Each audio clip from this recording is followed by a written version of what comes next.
Justement la parole, Pierre Blériot-Niémec, pour la dénonciation de ce vendredi. Alors, la dénonciation de ce vendredi nous a été rapportée par une jeune fille. Elle a dépassé la vingtaine, elle a 23 ou 24 ans. Elle vit chez sa tante depuis qu'elle a obtenu le baccalauréat. Elle est venue poursuivre ses études supérieures chez sa tante.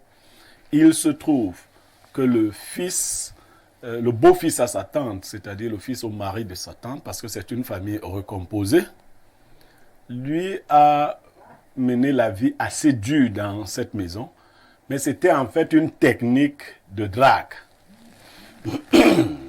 Finalement, il a abusé de la jeune fille. Un soir, alors qu'il veillait, il lui a proposé de prendre un verre et il a mis un petit produit dans le verre. La jeune fille s'est assoupie et il a abusé de cette jeune fille. Abuser, ça veut dire quoi? Il a eu des relations sexuelles Voilà. non consenties. Voilà. Oui. Là, on comprend mieux. Ouais. Bon, avec cette jeune fille. La jeune fille n'a pas gardé le secret, elle en a parlé à sa tante. Oh là là. Pour lui dire que, bon, voilà. Voilà ce qui est arrivé. Voilà ce qui est arrivé. Mais sa tante lui dit qu'elle ne veut pas perdre son mariage. Donc, que ça reste entre les deux. Qu'elle n'ébruite pas cette affaire. La jeune fille n'entend pas laisser. Elle me disait qu'elle va aller voir sa maman parce qu'en fait, c'est sa tante sœur de sa maman. Qu'elle va aller voir sa maman et qu'elle est sûre que sa maman fera un gros scandale. Et sa tante lui dit non, tu vas détruire mon foyer, voilà et tout. Elle demande donc nos conseils. Aïe, aïe. Vous dites que la jeune fille vient de dépasser 20 ans. Elle a 23 ans. Ouais. 23 ans pour oui, être clair. Ouais. Et le bonhomme qui a abusé d'elle, à peu près quel âge? Il a à peu près la trentaine. La trentaine. D'accord. Aïe, aïe. Oh là là. Donc la jeune dame a été fâchée de ce qui est arrivé. Oui, oui. Voilà pourquoi elle en parle. Elle en parle. Elle a dit à sa tante de résoudre le problème. Et sa tante lui dit qu'elle ne veut pas perdre son ménage. Elle ne veut pas détruire son ménage. D'accord. Jeanne Vendon, vous qui êtes une dame, il y a donc une jeune dame également qui est en détresse et qui a été abusée dans une maison familiale. Vous avez suivi l'histoire. Mais ce qui m'intéresse dans cette histoire est que sa tante dit qu'elle ne veut pas perdre son foyer. Votre réaction? C'est déjà très désolant de la part de la tante. Nous ne pouvons pas concevoir que dans une maison se passent des choses vraiment très très désagréables. Une tante qui ne prend pas la place de la maman. Parce qu'en ce moment, quand j'écoute bien la dénonciation, cela voudrait dire que la tante, en quelque sorte, elle est égocentrique. Elle voulait conserver son mariage, mais elle oublie que cette petite fille qui a 23 ans, pas moi je l'appelle petite fille, c'est aussi son enfant. Donc je me demande, est-ce que si c'était vraiment sa fille à elle, elle pouvait faire taire le problème? Et aussi, il y a des choses qui se passent dans les maisons. Ouais. Ces familles recomposées, il y a toujours des choses... Ce genre de déviance. Oui. Je me souviens une petite anecdote, quand j'étais toute petite, la maison était remplie parce qu'on était tellement nombreux du côté paternel que du côté maternel. Et un oncle a voulu abuser de ma grande sœur. Oh là là. Oui, il avait voulu abuser d'elle. Et ma grande sœur était toute petite. Elle a eu à dire cela à mon papa qui avait voulu faire taire l'histoire.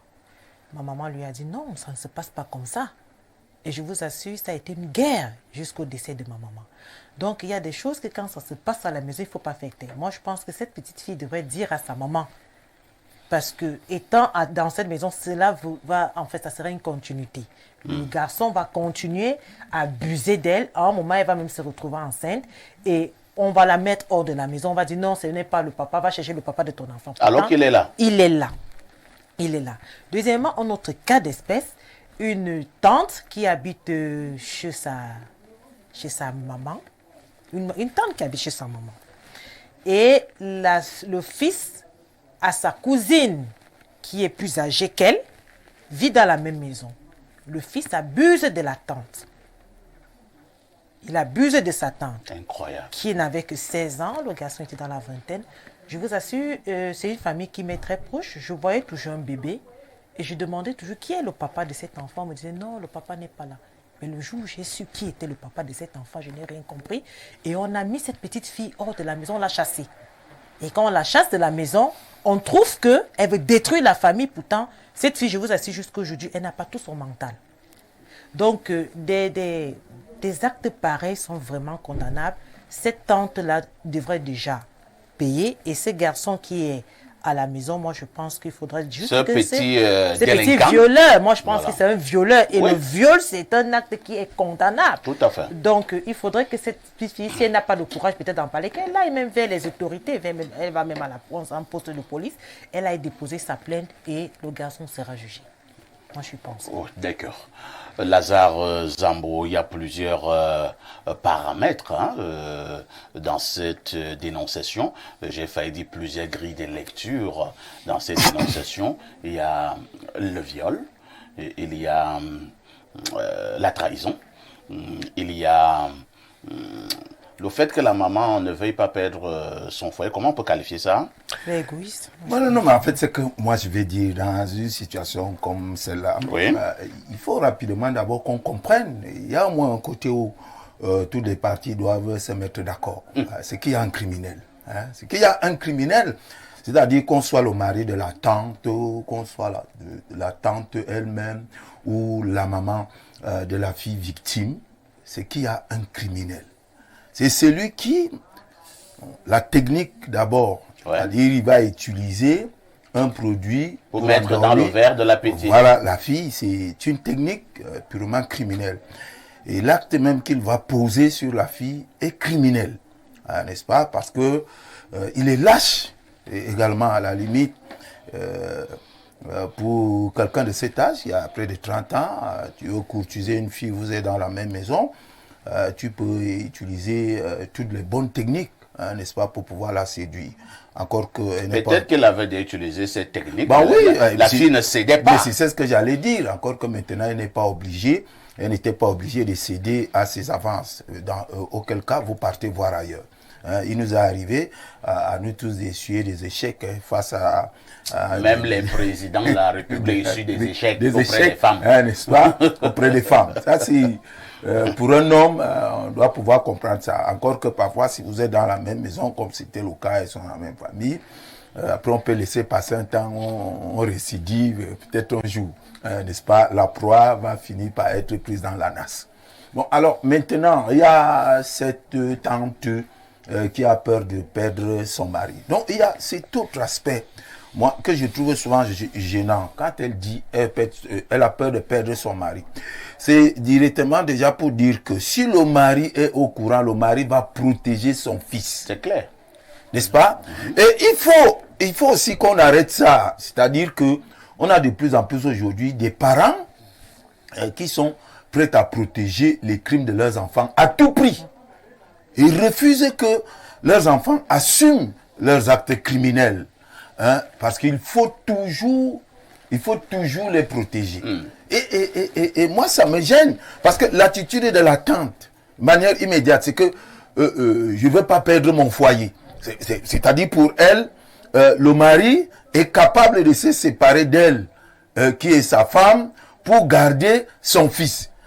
Il faut aussi que les parents se battent pour l'éducation de leurs enfants, mais que quand leurs enfants posent des actes criminels, que ces enfants-là, n'est-ce pas, assument des conséquences. Lazare, lorsque vous avez fini de dire tout ce qu'on venait de dire là, Oui. qui est d'ailleurs bien, Oui. on a la recherche maintenant d'une solution. Que faire?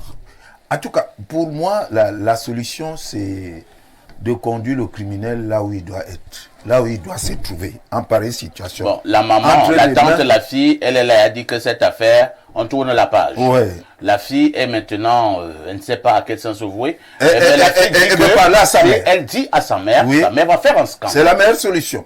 Dire à sa mère qu'on porte plainte, qu'on fasse attraper le criminel, qu'il a médité son sol là où il doit être. Je dois vous dire que il y a un cas similaire actuellement, lieu dit Nouvelle Route en Kondongo, en face de la maison du parti de Kondongo, Ah bon? où un monsieur qui sort avec, en fait, il vit maritalement avec la grand-mère d'une petite fille de 6 ans, a violé plusieurs fois la petite fille de 6 ans. Incroyable. Hein, n'est-ce pas?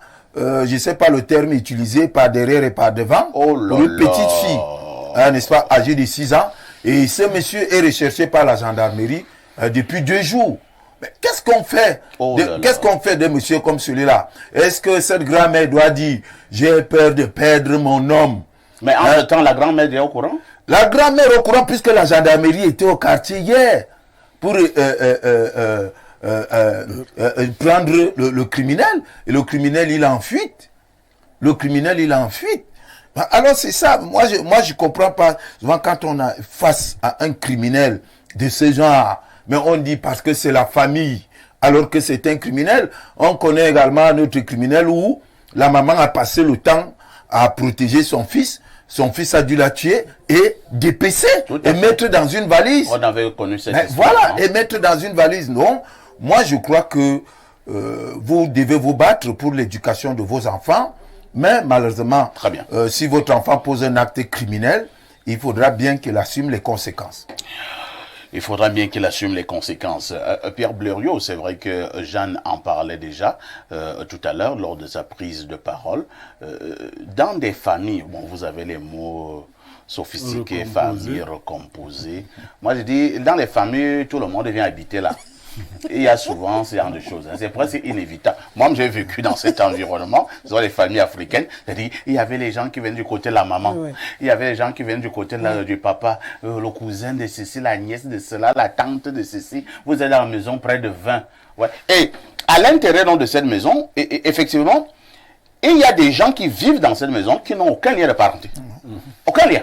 Ouais. Et ce genre de choses. Bon, là, ça a été un viol. Mais à une époque, il n'y avait pas de viol. C'était vraiment consentant. Ou alors, il y avait des viols, mais personne ne pouvait dénoncer. Donc, c'est aussi le risque hein, de vivre dans ce genre de filles. On appelle ça la promiscuité. Voilà. Voilà. Tu as des gros mots, la promiscuité. Voilà. Ok, parfait. La première observation que je fais, c'est que je demande aux femmes de faire beaucoup d'efforts pour ne pas être simplement des charges dans leur foyer. Ouais.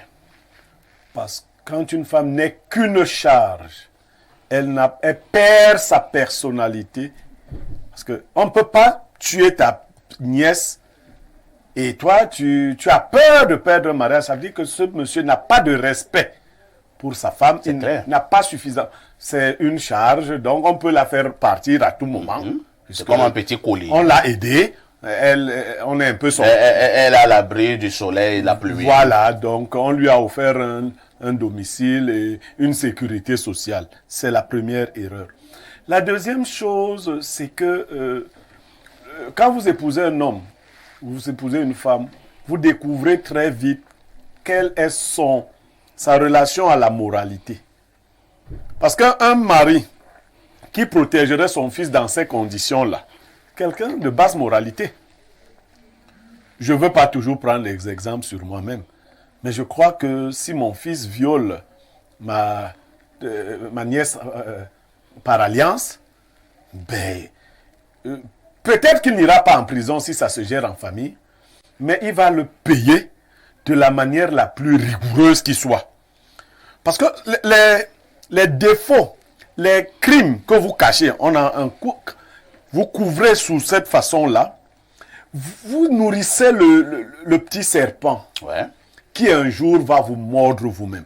Si vous avez un fils qui peut carrément empoisonner, je ne sais pas quoi, une boisson pour profiter d'une femme, vous devez avoir honte d'un tel fils. Ouais. Vous devez lui dire que, mais mon fils, moi, ton père à mon âge, j'ai toujours convaincu les femmes. Et je crois que Lazare Zambola dit, il faut être patient.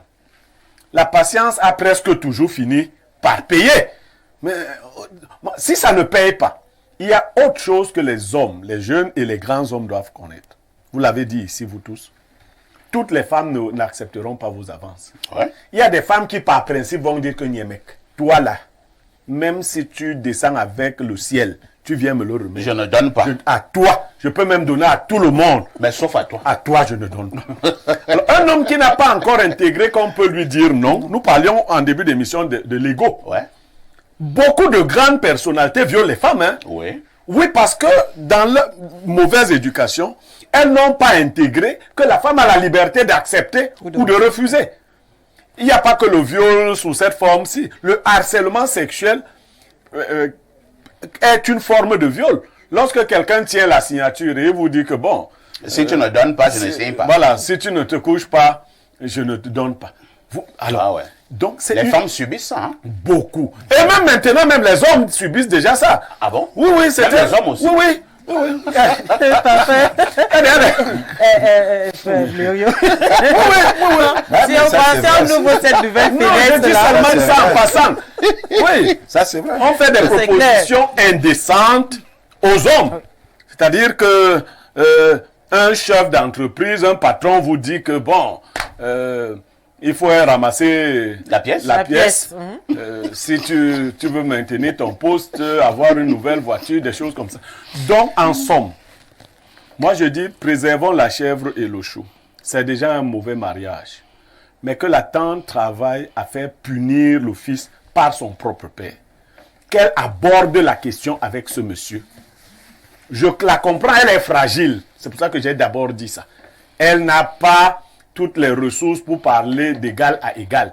Et il y a des gens qui se sont placés sur un piédestal et échangent avec leurs femmes comme si eux, ils étaient les grands maîtres. Tout à fait. Et oui, il y a des femmes qui n'arrivent pas à s'exprimer. Non, qui peuvent rien dire à leur mari. Ils ont la relation patron à esclave. Oui, oui, tout à fait. Donc, elle est peut-être dans cette posture, mais qu'elle aborde son mari dans un moment important, ou s'il y a quelqu'un qui a une bonne influence sur son mari, qu'elle lui en parle, qu'elle lui dise « mon fils a violé ma fille ». Parce que quand vous êtes même dans une même maison, il y a une sorte de fraternité qui doit même naître. En principe. Tu devrais même considérer celle-là comme ta sœur. Hein? Peut-être tu peux faire des business avec elle dehors, mais ce n'est pas toujours bon de se servir comme ça à la maison. Donc, très bien. Il faut qu'elle lui parle. Le garçon a pensé qu'il fallait consommer les produits locaux. Oui, mais il a mal pris les produits locaux. Voilà. Donc, il faut qu'elle parle à son mari et j'espère que ce mari va agir en homme honnête. Je laisse la possibilité, j'ai dit à la fille, de l'aider, de l'accompagner dans une procédure judiciaire. Je lui ai d'ailleurs donné certaines techniques que je ne vais pas donner ici à la télé parce que, bon, le gars, il faudrait qu'elle ait des preuves irréfutable. Parce que le gars, à l'occasion, va nier que ça ne s'est jamais produit. Mais on a des techniques aujourd'hui pour avoir les preuves irréfutables, pour que le moment venu, on puisse s'en servir. Oui, Blériot, à ce niveau, vous m'amenez même à coller un petit mot. Oui, c'est vrai que l'une des difficultés au niveau du viol, c'est parfois cet aspect d'avoir des preuves, preuves matérielles. C'est la même chose que nous avons lorsqu'il y avait des procès sur l'homosexualité au Cameroun. Il faut avoir des preuves. Maintenant, je vous dis, une affaire comme celle-là peut mourir lorsqu'on n'avait pas trouvé des magistrats qui sont rompus à la tâche. Ouais. Blériot, quand vous tombez sur des bons magistrats, ils vont vous poser des questions jusqu'à ce que tout le monde constate que vous avez violé cette fille. Aïe ici. Oui, Blériot. Quand les gars sont en détention provisoire, ils viennent au tribunal. Les juristes de la prison, les prisonniers juristes, leur disent souvent, quand tu pars là-bas au tribunal, il faut tout nier en bloc. Il croit que les magistrats ont été formés pour rien. Il vient, il dit, il a pris l'argent d'Haïti pour réparer la voiture. Il dit qu'il n'a jamais vu Haïti. Au tribunal, c'est la première fois que moi je vois ce monsieur. Donc il vient, il dit qu'il nie tout en bloc. Mais ça amuse le magistrat. Comme tu as dit, le magistrat rompu à sa taille, ça l'amuse. Parce que Haïti ne passait pas en route. Il a choisi un mécano, il a dit que bon, toi viens. Moi je vais te mettre en prison. Je vais te mettre en prison, je t'avais donné l'argent. Et il y a d'autres éléments. Aujourd'hui, nous avons la technologie. Quelquefois, il y a eu des échanges, il y a eu.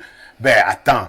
Je dis, on ne va pas tout dire ici, mais je lui ai donné un certain nombre de techniques qui peuvent nous faire rassembler les éléments de preuve irréfutables.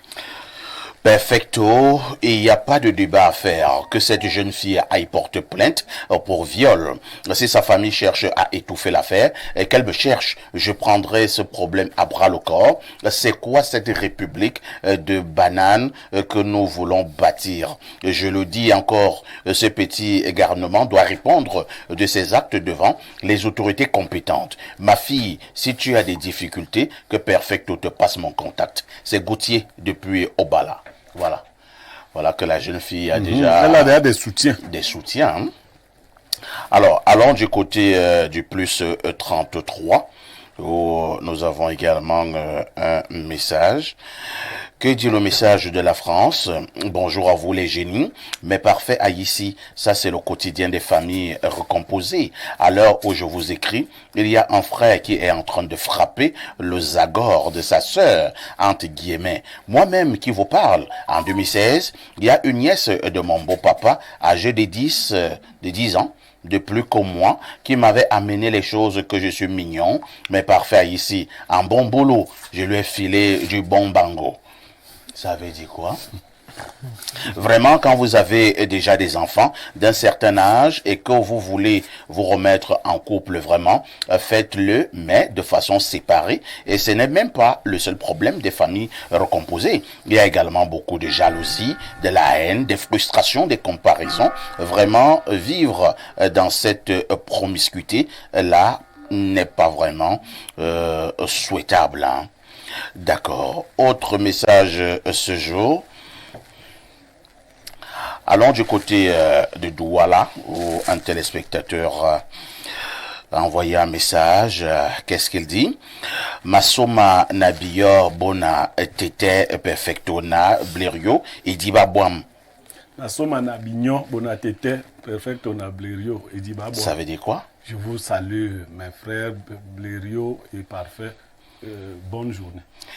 Il faut m'apprendre à parler Douala. Hein. Vous venez seulement me surprendre sur un plateau de télévision. Mais vous lisez pourtant bien. Ah bon? Oui.